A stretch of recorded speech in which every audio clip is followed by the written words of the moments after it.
अब बात करते हैं एक और बड़ी खबर की। बिहार असेंबली के आखिरी दिन लालू फैमिली और सीएम नीतीश के बीच जबरदस्त बहसबाजी हुई।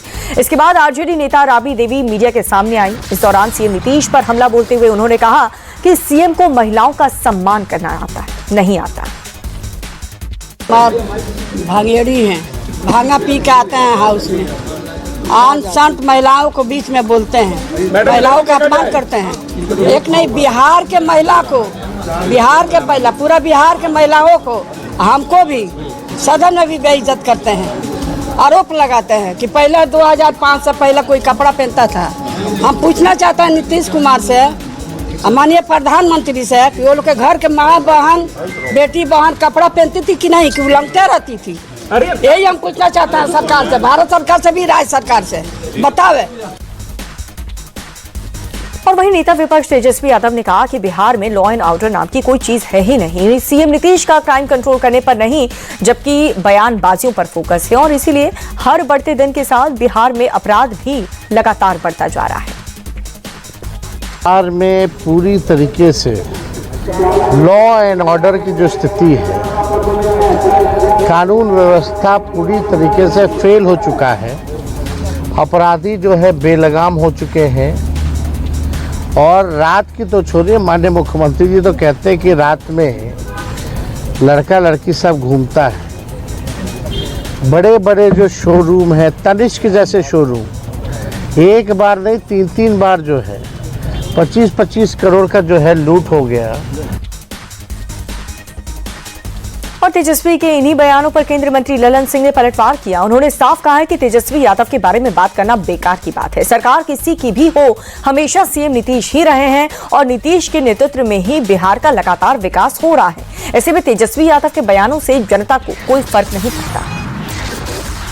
ज्ञान नहीं, अब अज्ञानी लोगों की बात पर आप बार बार प्रतिक्रिया पूछते हैं। अज्ञानी लोगों को, नीतीश कुमार जी जब एनडीए में थे तब भी मुख्यमंत्री थे। एनडीए तो सरकार बदली थी ना, गठबंधन बदला था, सरकार नहीं बदली थी। सरकार पहले भी नीतीश कुमार की थी, बाद में भी नीतीश कुमार की रही।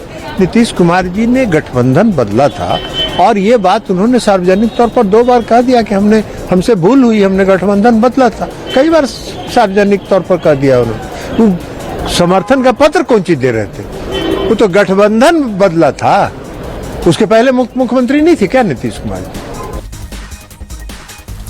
इधर महाराष्ट्र में शिंदे गुट के नेता राम कदम ने एक बड़ा बयान दिया है। उनका कहना है कि सरकार को लाडकी बहन योजना को बंद कर देना चाहिए। उनकी दलील है कि ऐसी योजनाओं के पीछे सरकार पर कर्ज का बोझ बढ़ता है और इसकी जगह सरकारें जनहित 10 और योजनाएं चला सकती हैं। हमारे साथी दल के नेता, उनका ये व्यक्तिगत मत हो सकता है पर सरकार का नहीं। सरकार की भूमिका बड़ी स्पष्ट है। लाडली बहना योजना चलती रहेगी और भविष्य में उसको अधिक से अधिक राशि उपलब्ध हो, इस प्रकार से सरकार का प्रयास होगा।